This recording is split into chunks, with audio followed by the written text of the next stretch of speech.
কি বলিস তুই? হ্যাঁ হ্যাঁ খালা, আমার নিজের হাতে রান্না করে তোদের খাওয়ানোর মধ্যে একটা একটা আরাম আছে না, একটা মজা আছে না?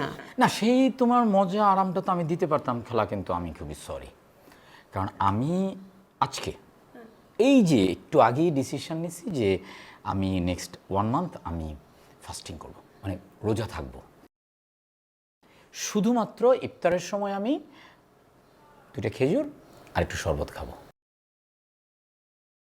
মাঝে মাঝে রোজা থাকলে কি হয় জানো, তোমার বডি ডিটক্স হয়, আর ছোটোখাটো অসুখ বিসুখ থাকলে এগুলো ভালো হয়ে যায়। এটা ভালো না? হ্যাঁ, তাহলে তো আরো ভালো কথা। জানিস আমি না বেশ কতগুলো মানে 15-20টা নতুন শরবতের রেসিপি আবিষ্কার করছি, ভীষণ ভালো।